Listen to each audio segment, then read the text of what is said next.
आज Doubtnut app download करें। Doubtnut पर अपने सभी गणित, रसायन विज्ञान, भौतिक विज्ञान और जीव विज्ञान के डाउट्स का करो सफाया। बस प्रश्न की फोटो खींचो, एक ही प्रश्न को क्रॉप करो और तुरंत वीडियो सोल्यूशन पाओ। अभी डाउनलोड करें। दिए गए प्रश्न में हमें टी मोटाई के पराविद्युतांक वाले पदार्थ से आंशिक रूप से भरे हुए एक समांतर प्लेट संधारित्र की धारिता के लिए व्यंजक सूत्र उत्पन्न करना है, जिसके लिए हमें सबसे पहले समांतर प्लेट संधारित्र की रचना को समझना होगा। जहां समांतर प्लेट संधारित्र की रचना में हमने एक प्लेट समांतर रूप से ए तथा दूसरा बी लिया हुआ है, जहां बी दूसरी ओर से पृथ्वी पर भूमिगत कर दिया गया है। इस स्थिति पर यदि हम यहाँ पर क्षेत्रफल देखें प्रत्येक प्लेट का, तो प्रत्येक प्लेट का क्षेत्रफल हमने ए मान रखा हुआ है तथा दूसरी स्थिति पर इन दोनों प्लेट के बीच की दूरी टी से प्रदर्शित की गई है, जहां यदि कोई एक माध्यम जिसका पराविद्युतांक के है हमने मान रखा है। इस पर यदि इस स्थिति पर हम प्लेट ए पर धन q आवेश प्रसारित करें, तब यह बी प्लेट पर प्रेरकत्व के कारण ऋण q आवेश, जहां समीपवर्ती प्लेट के स्थान पर यहाँ पर ऋण q आवेश प्रेरित होगा, दूसरी ओर दूरवर्ती स्थान पर धन q आवेश प्रेरित होगा। क्योंकि यह आवेश की मात्रा पृथ्वी से भूमिगत जुड़ी हुई है, यह आवेश पृथ्वी पर चली जाएगी। अब इसके लिए यदि हम कल्पना करें कि प्लेट ए जिसका क्षेत्रफल ए है, इस क्षेत्रफल पर आवेश के घनत्व की गणना, जहाँ प्लेट ए पर हम घनत्व की बात करें तो उसे हम आवेश घनत्व कहेंगे। आवेश घनत्व जिसे यदि हम आवेश की मात्रा जानना चाहते हैं, आवेश के घनत्व की गणना करना चाहते हैं, जिसे सिग्मा से प्रदर्शित किया जाता है, जिसका मान आवेश की मात्रा और प्रति एकांक क्षेत्रफल पर होती है, जिसे हम समीकरण 1 नाम देते हैं। दूसरी ओर यदि इस स्थिति पर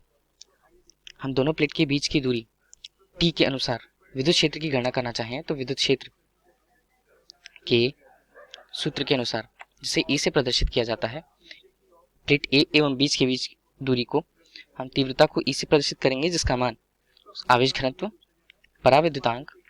और पराविद्युता के गुणनफल के बराबर होगा, जिसे हम यदि समीकरण 1 से इसके मान को रखें, घनत्व के मान को q अनुपात a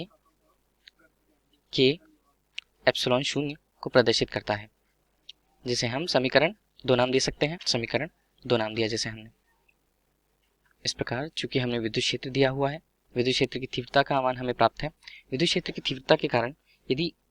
प्लेट ए एवं प्लेट बी के बीच यदि विभवांतर की हम बात करें, तो विभवांतर के सूत्र से,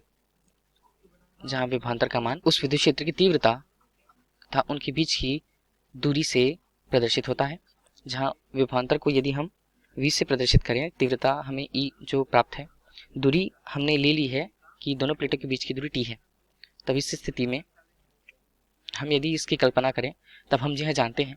कि जो आवेश की मात्रा होती है धारिता और उसके विभवांतर से संबंधित होती है।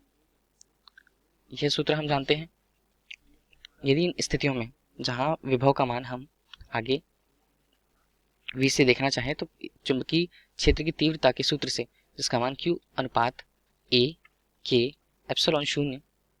गुणा t होता है, इसे हम समीकरण के रूप में यदि प्रदर्शित करें, तो इसका मान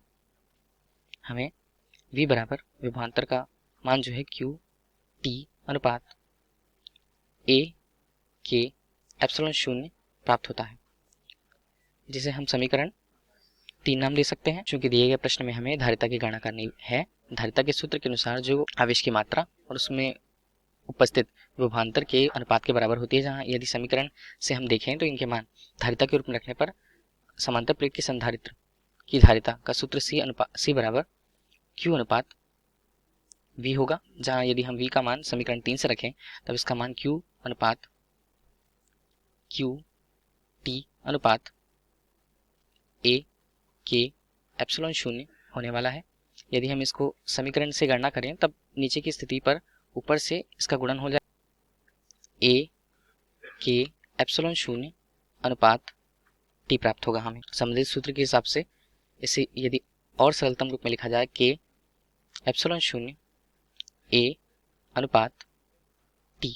दोनों प्लेटों के बीच की दूरी को जो प्रदर्शित करता है, हमें समीकरण का मान प्राप्त हुआ है। प्रश्न के अनुसार इस स्थिति की गणना, जब धारिता की गणना किसी समांतर प्लेट संधारित्र जिसके बीच की दूरी k है, उनके बीच माध्यम का पराविद्युतांक का मान k है,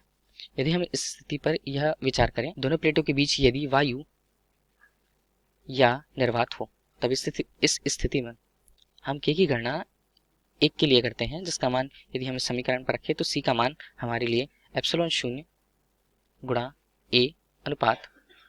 t के रूप में प्रदर्शित होगा। अतः प्रश्नानुसार यही पूछा गया था कि दिए गए स्थिति पर हमें संधारित्र की धारिता की गणना करनी है, जिसका मान एप्सिलॉन a अनुपात t के रूप में प्रदर्शित होगा।